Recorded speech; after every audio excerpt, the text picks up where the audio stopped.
Hi there, and here's the word for the week from 1 Samuel chapter 30, verse 9 to 16. The Bible says there, "So David went, he and the 600 men who were with him, and came to the brook Besor, where those stayed who were left behind.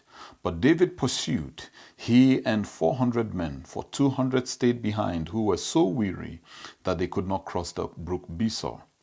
Then they found an Egyptian in the field and brought him to David, and they gave him bread and he ate, and they let him drink water, and they gave him a piece of cake of figs and 2 clusters of raisins. So when he had eaten, his strength came back to him, for he had eaten no bread nor drunk water for 3 days and 3 nights. Then David said to him, 'To whom do you belong, and where are you from?'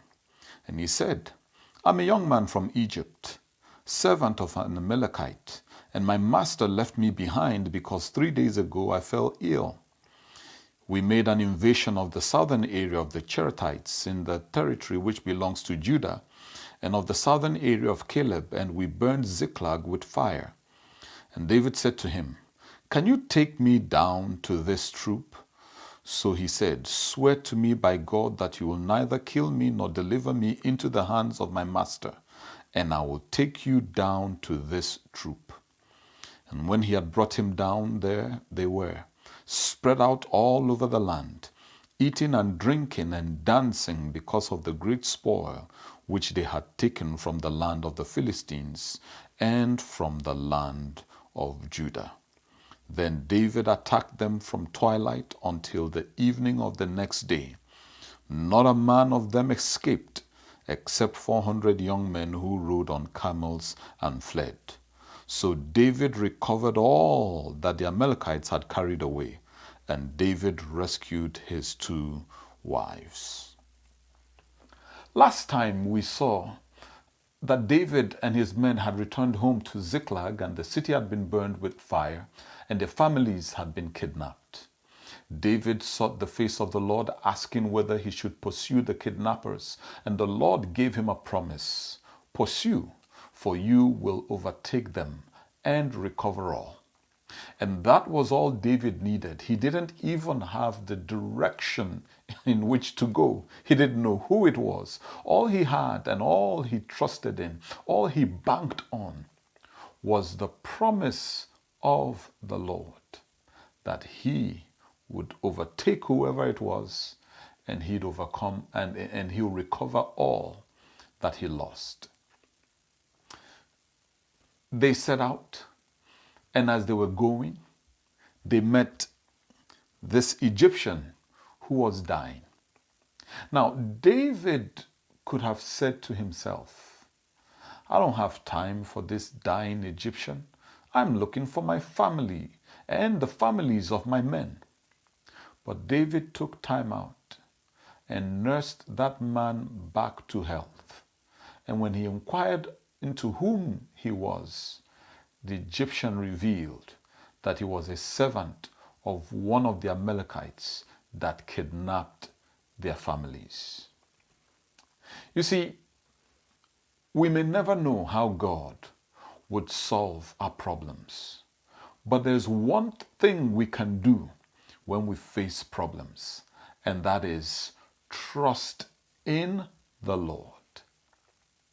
How'd he do it? How he work out our situation? We don't know. But we leave that to God, because he is the most high, the most powerful, and the all-wise God. God says, "As high as the heavens are above the earth, so are my ways higher than your ways, and my thoughts higher than your thoughts." You see, many times when we're facing challenges, we feel we know the best way to solve it, and sometimes we put it in God's face. But you know what? It's better to trust the Lord, for the Lord has several ways of dealing with one problem. But God knows the best solution for every circumstance and every challenge and every situation that we face. Remember, he says in his word, "Trust in the Lord with all your heart Lean not on your own understanding. In all your ways, acknowledge him and he will direct your paths. And that is exactly what God did for David. God led David to encounter this Egyptian who led him to the kidnappers of his family and the family of his men. Now, that Egyptian did not seem like much. And this is how God works sometimes.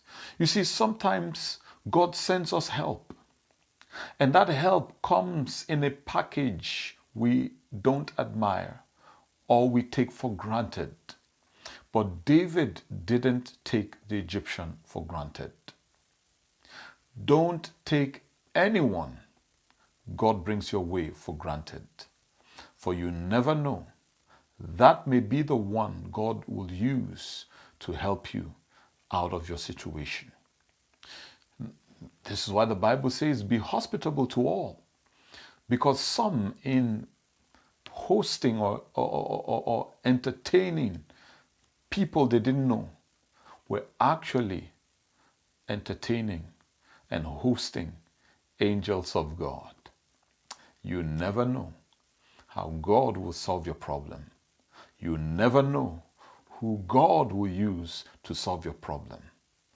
Trust him and be kind to all and watch what God would do for you. Till next time, the Lord bless you. Bye-bye.